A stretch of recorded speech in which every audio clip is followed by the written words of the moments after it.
It's a very sad day, and glad we paid our respects. It's a tough situation. Great people, great parents, wives, family, and a beautiful ceremony. I guess you got to see that, at least partially. Any questions? President Trump, did what you just witnessed make you think differently about going ahead with this war or even putting troops on the ground in the Middle East? We're winning the war by a lot. We've decimated their whole evil empire. It'll continue, I'm sure, for a little while. But very proud of the people, the parents. The parents were so proud of their boy, as they call him, my boy. In case the young lady. The parents are so proud. Many of them are military parents, as you know. So but it's always a very sad thing. The war itself is going unbelievably. It's as good as it can be. We have Pete here. Pete, and you have Steve Witkoff here. We have some additional questions. You're 1 week in now, sir. You're 1 week in at this point. How long, as of now, do you expect Well, I think operations we've to accomplished continue? more in 1 week than anyone thought possible. We've wiped out their Navy, 44 ships. We've wiped out their Air Force, every plane. We've wiped out most of their missiles. You see, the missiles aren't coming much anymore. We've also hit their manufacturing areas where they make the missiles very hard. Their drone capacity is way down. And we've hurt them where it hurts. Including about every form of leadership you can have, we've wiped out. You still expect up to 6 weeks total? I don't know. I don't know. I never reject time, whatever it takes. But the military is almost non-existent, if you look. We could hit the military itself very hard, but maybe we will, maybe we won't. We haven't made that determination. What do you think about gas prices? Gas prices right now? Are you worried about gas prices right now? No, I'm not. This is a short excursion into something that should have been done for 47 years. 47 years it's taken to do this, and no president had the guts to do it. Would you say it's part of war? The deaths are part of war, yeah. Yeah, it's part of war. It's a sad part of war. It's the bad part of war. Mr. President, did the United States bomb a girls' elementary school in southern Iran on the first day of the war and kill 175 people? In my opinion, based on what I've seen, that was done by Iran. Is that true, Mr. Hegseth? It was Iran who did that? We're certainly investigating. Still But investigating. the only side that targets civilians is Iran.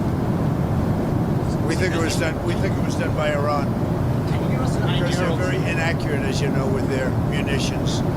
They have no accuracy whatsoever. It was done by Iran. Can you give us an idea of what unconditional surrender looks like to you? I mean, what do you want from Iran? I said unconditional, not conditional. I said unconditional. It's where they cry uncle, or when they can't fight any longer, there's nobody around to cry uncle. That could happen too, because we've wiped out their leadership numerous times already. So it's if they surrender, or if there is nobody around to surrender, but they're rendered useless in terms of military.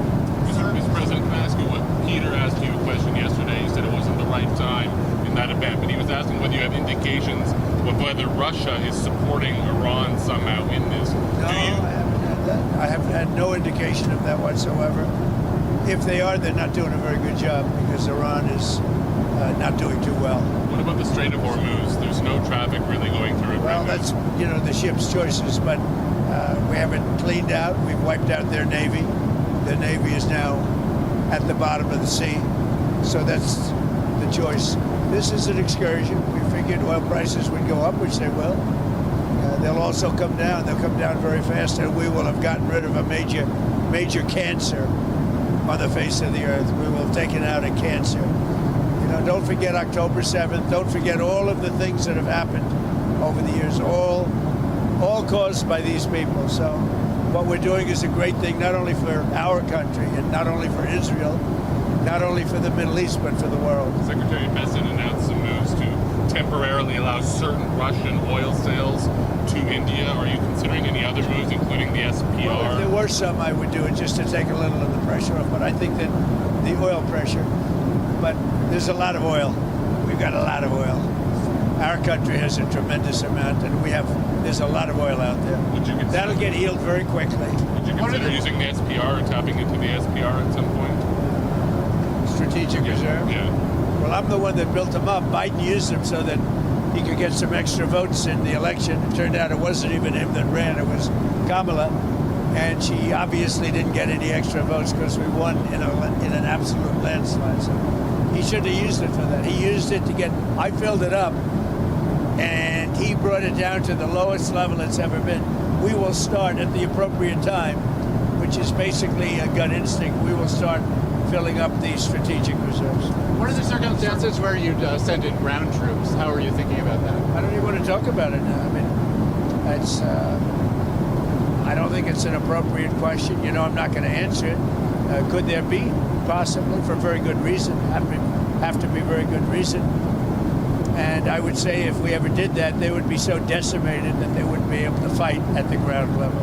Are you thinking about the oil facility there? There's an oil facility kind of on the coast of Iran that could be secured by ground troops. There's been some speculation that could be a target. Well, I don't know what the speculation is, but I certainly wouldn't be able to tell you that.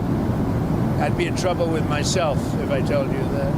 Mr. President, don't you need ground troops to secure the enriched uranium at the nuclear sites? We're going to find out about that. We haven't talked about it, but it was a total obliteration. They haven't been able to get to it.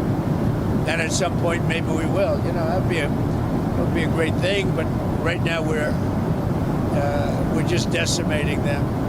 But we haven't gone after it. But something we could do later on. We wouldn't do it now. Maybe we'd do it later on. You said you want to be involved in the selection of the next leader of Iran. Can you talk to me? Well, because I don't want to just come back every 10 years, and mostly you'll have presidents, that won't do that because they don't get it. But we don't want to come back every 5 years or every 10 years and do this. So we want to pick a president that's not going to be leading their country into a war. Do you have any questions for Pete or Steve? Come on up. Mr. Wickoff? Steve, come on up.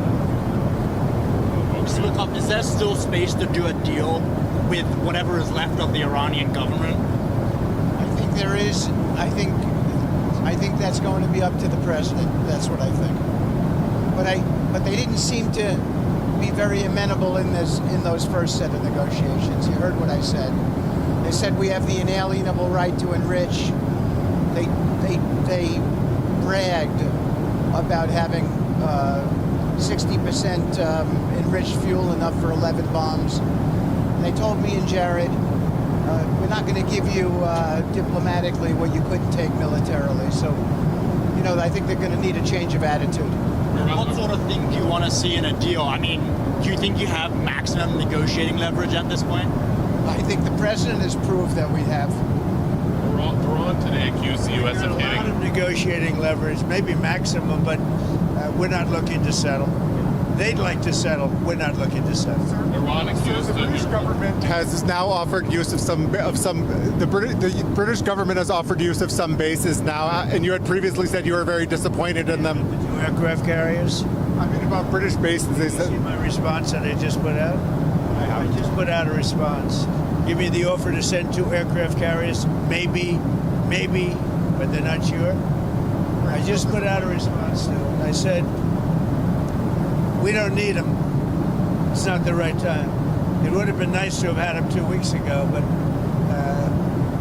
the response I put out, I think, says it very well for you. Iran today accused the U.S. of hitting a desalination plant in Iran, and they said that might open the door to other strikes on infrastructure, non-military. Allow us to also open the door to other strikes against them. Can you respond to that allegation? Did the U.S. hit the desal? They are among the most evil people ever on earth. They cut babies' heads off. They chop women in half. What they did, take a look at October 7th. Take a look at what they've done over the last 47 years.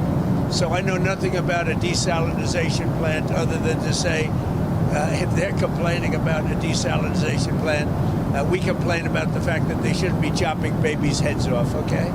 Mr. Wickoff, have you communicated to the Russians not to send targeting information and other assistance to the Iranians? Strongly. said that. And do you believe that they are? I hope they're not. Do you see any evidence? We don't know, but it's not doing very well. If they are, it's not helping much. If you take a look at what's happened to Iran in the last week, if they're getting information, it's not helping them much. What would it mean to you if they were? I mean, even if it's not helping the Iranians particularly much, it's still involving themselves in a conflict that they're not directly. They'd say we do it against them, wouldn't they? Huh? Wouldn't they say that? We do it against them?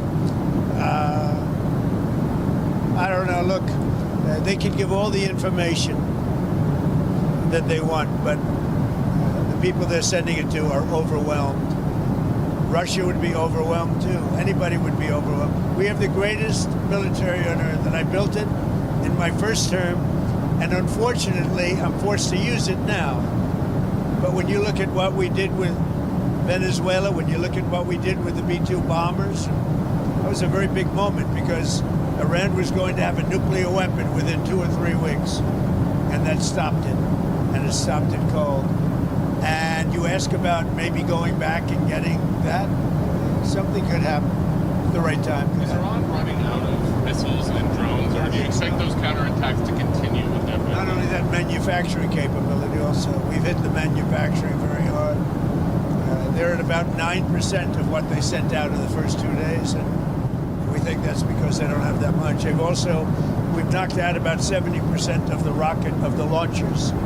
The launchers are a big deal.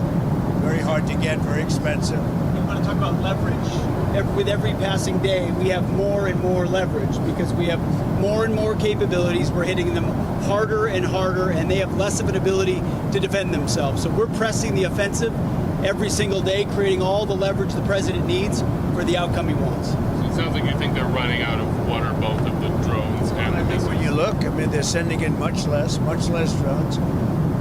They're being decimated now.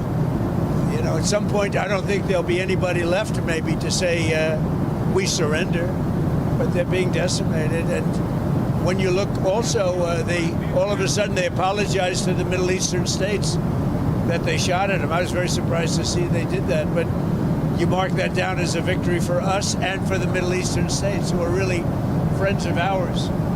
But I guess they're not going to be shooting at them anymore. They apologized, and we'll see what happens. But that's a big loss. That's a surrender right there. I called it a surrender today.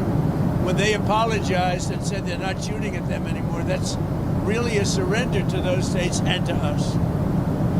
Okay, anything else?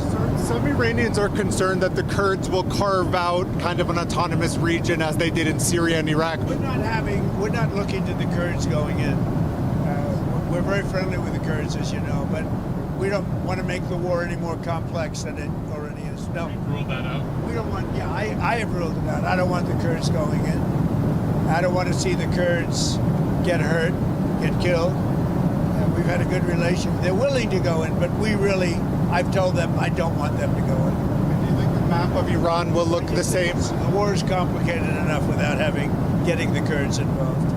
And do you think the map of Iran looks the same after this is all done?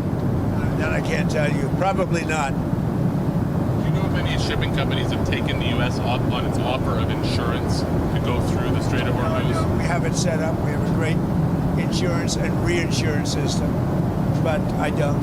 Sorry, when you talk about... When this ends, we're going to have a much safer world, you know that. So, this is a minor excursion, but when this ends, we're going to have a much safer world, and we will have gotten rid of a lot of sick and demented people, the leadership.